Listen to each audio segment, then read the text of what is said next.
అంటే rule of law అంటే మెయిన్గా మన ఎస్పీ గారికి కలెక్టర్ గారు చెప్తున్నా, ఇట్స్ అ రూల్ ఆఫ్ లాని మీరు ఎంత బలంగా నిలబెట్టగలిగారు అనేది మీ చేతిలో ఉంది. నా దగ్గర నుంచి చెప్తున్నాను, మీకు వన్ సింగిల్ ఫోన్ కాల్ రాదు పలానా వాళ్ళని విడిపించమని. అలాగే మా ఉన్న నాయకులందరికీ కూడా చెప్తున్నాం, none of them will encourage any kind of rowdy elements. మనం ఎవరు ఎంకరేజ్ చేస్తాం సార్? చేయం కదా. ఎవరు ఎంకరేజ్ చేయరు ఇక్కడ. That very clear. అందుకని బేసిక్గా మనకి మీరు ఇవి చూస్తూ ఉన్నారు. ఇప్పుడు ఇందాక ఫాల్స్ ఎస్టీ అట్రాసిటీ కేసు ఉన్న సింపుల్ సివిల్ కేసు, దారి ఇవ్వలేదు, గొడవ జరుగుద్ది, అంతేగాని దానికి ఒక ఫాల్స్ ఎస్టీ అట్రాసిటీ కేసు పెట్టినా తప్పు అవుతుంది. దీనికి మీరు బాధితులు కాకండి. రియల్ ఎస్టీ అట్రాసిటీ యాక్ట్ ఎంత బలంగా పెట్టాలో ఫాల్స్ ఎస్టీ అట్రాసిటీ యాక్ట్ని కూడా మీరు అంతే బలంగా మీరు నిలువరించాలి. తప్పది. అది ఎంత పెద్ద సంఘాల నాయకులు వచ్చినా నేను వారికి ఓపెన్గా నేను నిజంగా బాబాసాహెబ్ అంబేద్కర్ గారి మీద గౌరవం ఉంటే ఎవ్వరు కూడా ఫాల్స్ ఎస్టీ అట్రాసిటీ యాక్ట్ పెట్టరు. ఇది బలంగా, అలాగే కొంతమంది నాయకులు కూడా ఇది ఎంకరేజ్ చేస్తారు. దయచేసి కూటమిలో ఉన్న నాయకులు అలాంటివి కూడా ఎంకరేజ్ చేయకండి, నా విన్నపం అది. ఎందుకంటే కొన్ని ఫాల్స్ కేసులతో నలిగిపోతారు, బయటికి రాలేరు, బయటికి చెప్పుకోలేరు. సుప్రీంకోర్టు ఎందుకు జడ్జిమెంట్ ఇచ్చి ఉంటుంది? ఎన్ని ఫాల్స్ ఎస్సీ అట్రాసిటీ కేసులు పెడితే తప్ప ఇన్ని రావు కదా. సుప్రీంకోర్టు రెస్పాండ్ అయింది అంటే. అందుకని ఎస్పీ గారికి కూడా చెప్తాను, let it be directive, let it be a policy for the entire state. మీరు సీఎం గారితో కూడా మాట్లాడుతున్నప్పుడు ఇవన్నీ చెప్పండి, తెలియజేయండి అన్నీ నెక్స్ట్ మీటింగ్స్లో. మీరు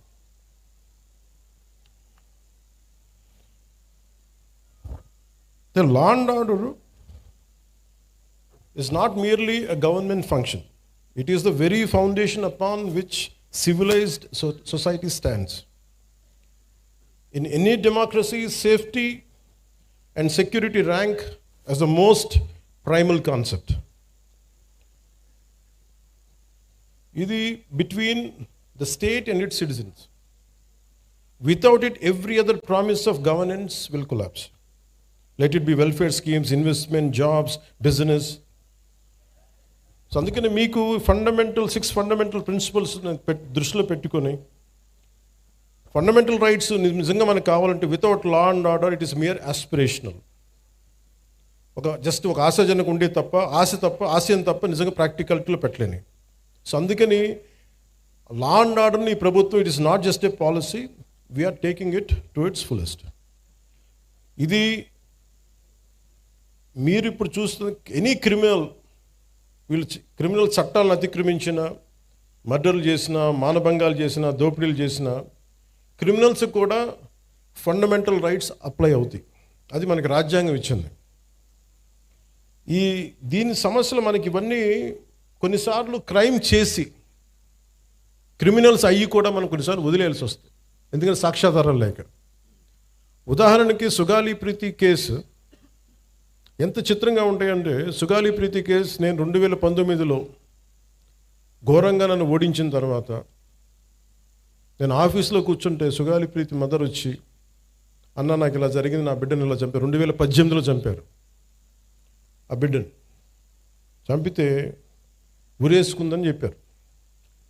నేను కూర్చోబెట్టి సోషల్ మీడియా ట్రయల్స్ చేయలేను. లా అండ్ ఆర్డర్ ఎలా ఉంటుందంటే ఓన్లీ సాక్ష్యాధారాల మీద ఆధారపడి, నేను కూర్చోబెట్టి వీళ్ళ మీద బ్లేమ్ చేయలేను, వీళ్ళు తప్పు చేశారు.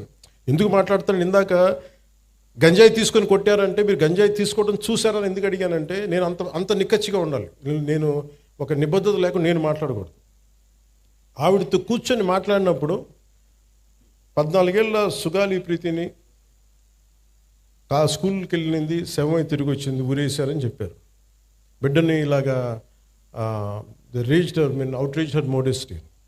ఇవన్నీ పెట్టుకున్న తర్వాత మాట్లాడి వాళ్ళు 1,50,000 మంది వెళ్తే సమస్య ఎక్కడ వచ్చిందంటే,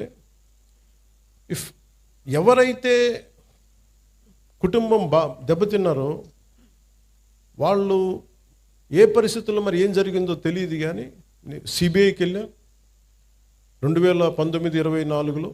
సిబిఐకి వెళ్ళా ఇమ్మని మేము 1,00,000 మందితో చేస్తే వైసీపీ గవర్నమెంట్ సిబిఐకి ఇచ్చినట్టు ఇచ్చి ఊరిని ఒక తూతు మంత్రిగా లెటర్ రాసి వదిలేశారు. నిజంగా చేయలేదు. మళ్ళీ వచ్చి ఇప్పుడు నేను వచ్చి ఫస్ట్ కేసు అదే తీసుకుందామంటే సాక్ష్యాధారాలన్నీ లాస్ట్ గవర్నమెంట్లో చెడిపేశారు. పోయిన సాక్ష్యాధారాలని మనం తిరిగి తీసుకురాలేదు. డిఎన్ఏ మనకి మాయం చేశారు, ఫాల్స్ డిఎన్ఏలు పెట్టేశారు, ఏమున్నాయో తెలియదు. సో సాక్ష్యాలు అంత కీలకం. Crime scene. అలాగే వివేకానంద రెడ్డి గారి హత్య కేసు ఉంది. సొంత ఇంట్లో వాళ్ళ బాబాయిని చంపేశారు. ఆ నేరస్తులు మన అందరికీ తెలుస్తుంది, కళ్ళ ముందు వీళ్ళు చేసి ఉండొచ్చని మన ఒక ప్లాసిబిలిటీయా వీళ్ళ మీద నిర్ధారించడానికి courts will ask only proof of evidence. Evidence లేకపోతే మటుకు మనం ఎవరిని కూడా మన కళ్ళ ముందు మనం తెలిసినా కానీ మనం ఏం చేయలేం, అన్లెస్ వీ కమ్ అవుట్, చూసిన వాళ్ళు వస్తే తప్ప. అందుకని law and order it is very paramount to NDA government led by Shri Nara Chandrababu Naidu garu. ఒక తల్లి తన కొడుకు కనిపించట్లేదు అని కోర్టులను ఆశ్రయించారంటే ఆ తల్లి తన ప్రాథమిక హక్కులు షీస్ క్లెయిమ్, తన ఫండమెంటల్ రైట్ అది. బిడ్డ చనిపోయారో లేదో తెలియదు, మనకి డిసపియరెన్స్ అంటే కనిపించట్లేదు, ఆవిడ ప్రాథమిక హక్కు అది. దీనిని ఇందులో ఎక్కడా కూడా కులం లేదు. ఒక క్రిమినల్ని చట్టం ఎలా చూస్తుంటే రాజ్యాంగం కానీ it has got nothing to do with your caste or your religion or your region. Crime జరిగిందా, ఎవరికి చేశారు, ఇంతకు మించి దాంట్లో కులం అనే ప్రస్తావన ఎక్కడ ఉండదు. This is what fundamental constitutional law or criminal law చెప్పేది. కానీ మీరు ముఖ్యంగా యూత్కి చెప్తా ఉన్నాను, పెద్దలకు కూడా, మీరు కులాల పరిధిలో నుంచి మీరు కుల కోణాల నుంచి మటుకు క్రిమినల్స్ని చూడకండి. ఒక ముగ్గురు ఏడిపించారు ఇక్కడ అరవింద్ గారిని.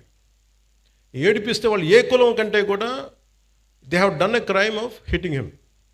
You should be looked at that part only. పలానోళ్ళు చేశారు ఇట్లా పెట్టినా కానీ ఇది దాని తాలూకు శాంక్టిటీ, దాని తాలూకు ప్యూరిటీ పోద్ది. కాన్స్టిట్యూషన్ కానీ లా కానీ అలా చూడదు వాటిని.